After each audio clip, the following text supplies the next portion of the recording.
I'm the kind of person who, if I start talking in a hand, you'll know what I have almost immediately.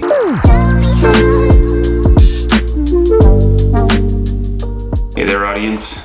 Have you lost weight? You're looking good. Keep it up. Yeah. Alright guys, today we are talking about 3 things that you can be doing in your game to read body language in others and hide information from your opponents with your body language.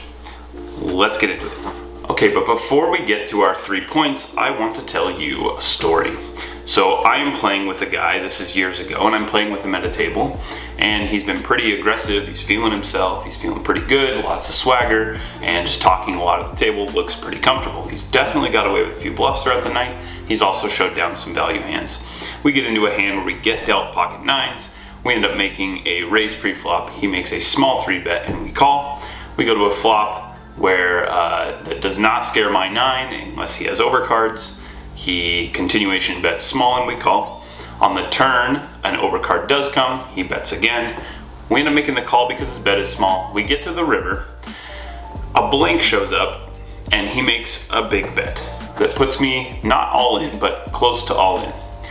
And I think for quite a while, I think through the bluffs that he could have, there's a missed flush draw, there's some cards that could connect with a straight, but it's an unlikely straight. So 3 to a straight, but it's not one that should be in his range very often. He would have to have, I wanted to say something like a 5-7 to have the straight. So I'm not giving him the straight very often, but he's repping big hands. He's repping over pairs, sets, all these things. And I think about it for quite a while, and I end up at about a 50-50 spot and decide that I need to look for some information. The whole time I'm thinking he's riffling his chips. And so I grab a stack of 5s, so 100, and I slide it over really quick. And when I do that, his hand goes, stops, kind of freezes. And then he slowly resumes back into his chip shuffling. And it's a display of discomfort. And so as close as it is, and as much as I think, good chance I'm beat, I decide to make the call. I make the call based on that information. It turns out he is bluffing. And the reason I was able to make that call is before that hand, I had finished reading this book. This book is Reading Poker Tells by Zach Elwood, and it's an excellent read. I suggest that you get it. It would be something that you would want to take a look at some point in your poker career once you've got the basics down to kind of get that little extra edge. But today, I wanted to talk to you about the 3 things that you can be doing. So let's get into 3 of the basic things that he talks about. So whether you are new or you've been in the game a while, you're either going to be able to think about what you can be doing to hide information or what you can do to read it in others. Let's get into it. Item number 1, how you address or check your cards. So a lot of new players, a lot of these reads are most applicable at low stakes. So let's talk about new players checking their cards. If you're new, think about how you address your cards. People will do this. They will go to check their cards and click, they'll put them down really quick.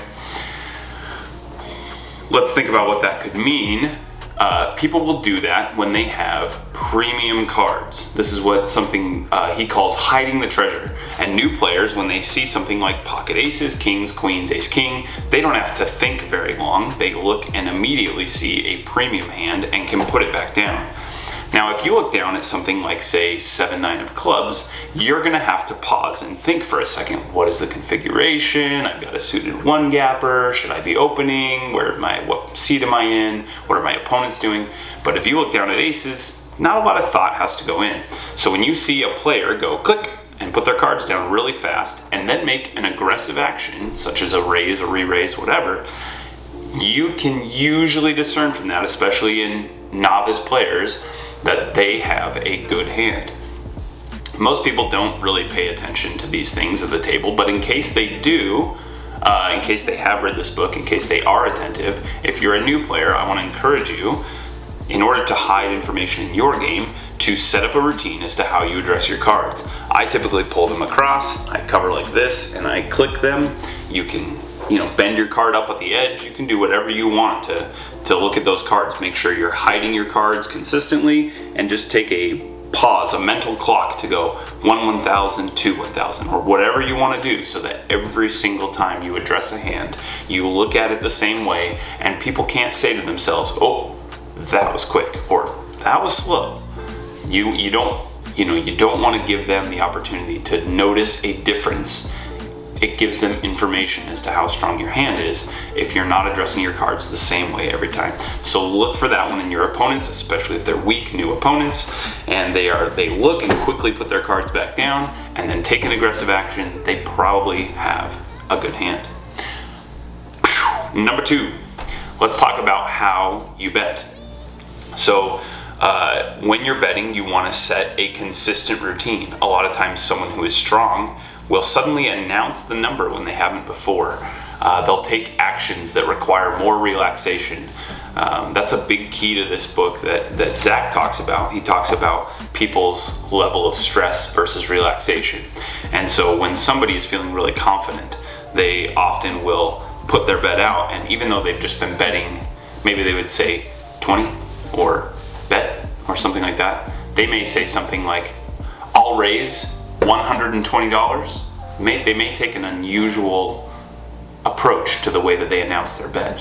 They may also move their chips in faster. They may move them more aggressively. They may, there's things that they can do. So what you want to be doing is you want to set up a routine where whether you are bluffing or you have the goods, you want to put your chips in the same way.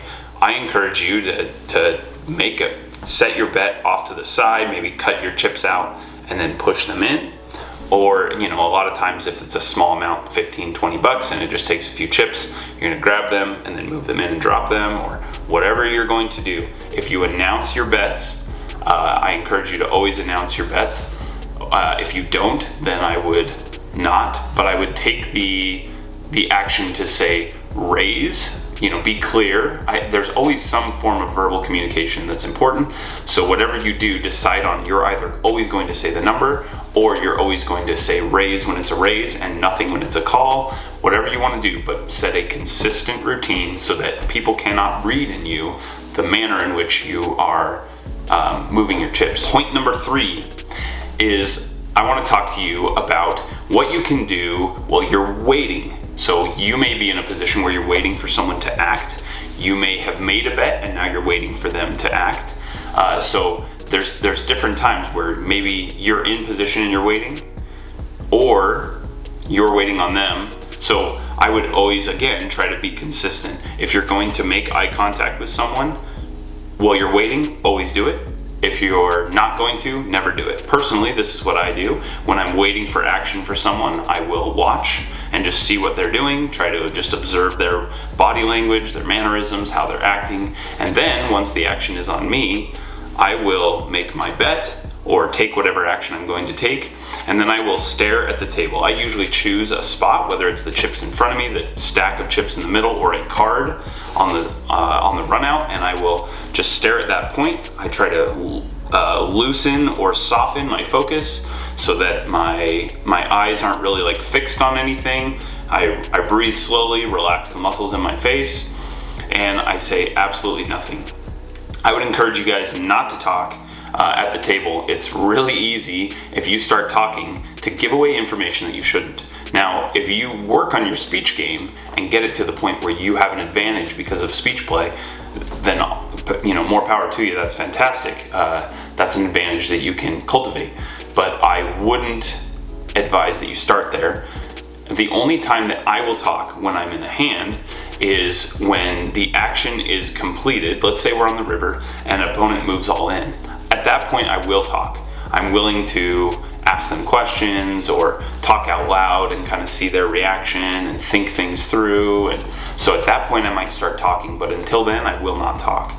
And the reason is I don't have speech play that's strong, and I will give away information when it's down to where I can't really give them an advantage because they're all in, or there's no, all I have to do is call and the hand's over. At that point I will engage, because at times, I've found little tells, little leaks. And so I'm going to give you this thing to look for in your opponents. If you ask an opponent what they have while they're waiting, and they are willing to tell you hands that they do or do not have, if you say, do you have the full house?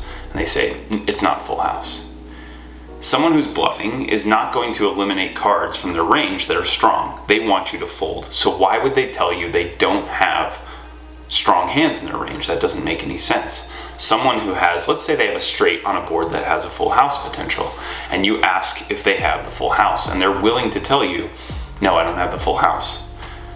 That's most likely. People tend to tell you the truth more often than not when you ask questions like that, surprisingly. And if you find that information they're willing to share with you, you might just learn something that they do have a hand. Now the question is, are you beating that hand or not? But let's say you're bluff catching, so you're only beating a bluff, and you ask them, do you have the full house? And they say, no, I don't have the full house. They're feeling great with their set, their straight, whatever it is, and they know they have a strong hand.